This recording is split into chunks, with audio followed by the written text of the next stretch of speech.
Assalamualaikum warahmatullahi wabarakatuh. Kami dari kelompok 6 ingin mempresentasikan hasil makalah yang kami buat yang berjudul Klasifikasi Hukum Kontrak Inggris dan Hukum Kontrak Indonesia. Kelompok ini dianggotakan oleh 4 orang. Yang pertama, Billy Zulkarnail, yang kedua, Intan Fania, yang ketiga, Hafia Noval, yang keempat, Elvira. Lanjut.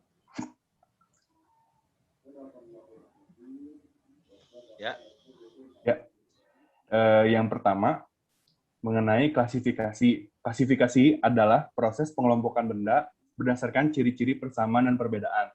Tujuan klasifikasi dari segi praktis supaya lebih mudah dalam menemukan dan menerapkan hukum yang ada.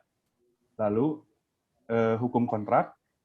Kontrak adalah suatu perbuatan hukum atau judicial act yang dibuat dengan formalitas yang memungkinkan dan diizinkan oleh hukum yang berwenang dan dibuat persesuaian dan harus ada ungkapan niat dari satu atau dua pihak secara bersama-sama yang saling bergantung satu sama lain atau interdependent.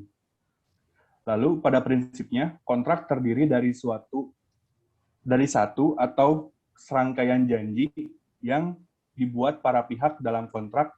Esensi dari kontrak itu sendiri adalah perjanjian. Lalu kontrak ini bertujuan untuk menciptakan akibat hukum untuk kepentingan satu pihak dan juga pihak lain.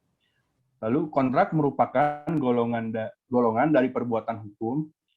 Perbuatan hukum yang dimaksud adalah suatu perbuatan yang menghasilkan akibat hukum dikarenakan adanya niat dari perbuatan satu orang atau lebih, sehingga dapat dikatakan bahwa beberapa perbuatan hukum. Lanjut. Nah, pengertian kontrak menurut hukum kontrak Inggris.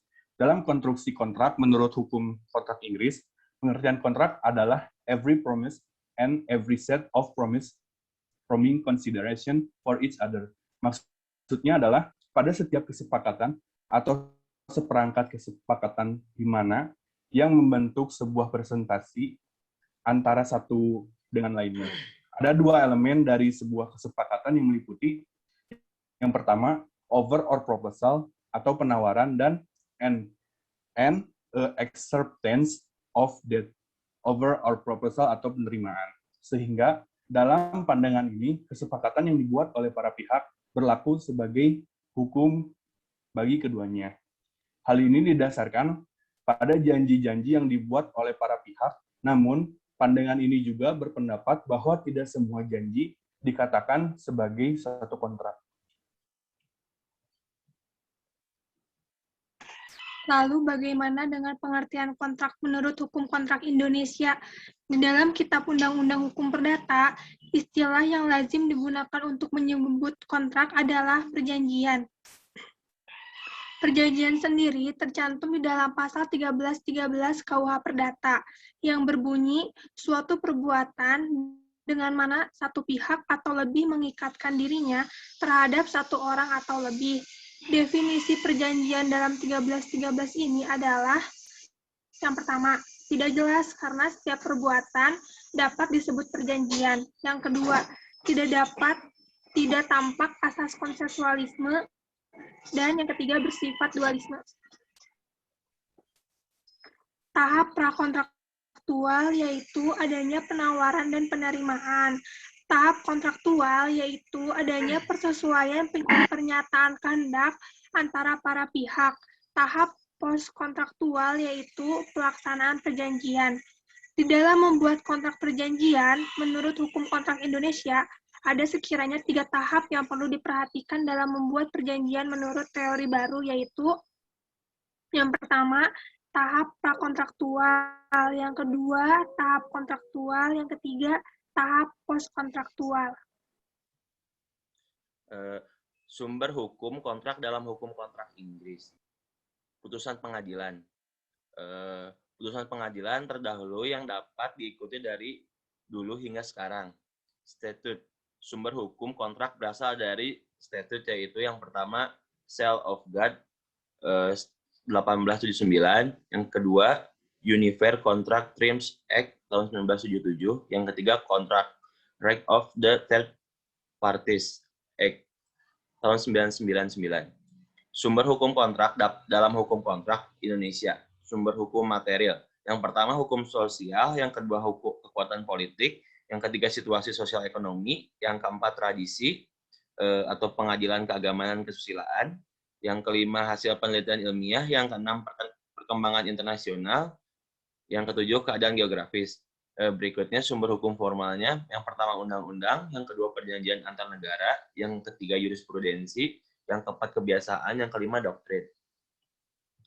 Klasifikasi hukum kontrak di Inggris dan hukum kontrak di Indonesia. Pertama, klasifikasi hukum kontrak Indonesia memiliki 15 jenis, yaitu yang pertama jual beli, tukar menukar, sewa menyewa, perjanjian melakukan pekerjaan, persekutuan perdata, badan hukum, hibah, penitipan barang, pinjaman pakai, pinjam meminjam, pemberian kuasa, bunga, tetap dan abadi, perjanjian untung-untungan, penanggungan utang, dan perdamaian. Berikutnya klasifikasi kontrak hukum. Kontrak Inggris memiliki jenis masing-masing antara lain menurut right of third parties, yang pertama yards of employment, yang kedua relevant contract, yang ketiga a contract for the carriage. Menurut Indian Contract Act, validity of enforceability, yang kedua kontrak berdasarkan bentuk, mode of formation, dapat dibagi menjadi 4 macam: tertulis, lisan, tindakan para pihak, adanya perkara. Menurut classification according to performance, ada 2, yaitu execute dan executor.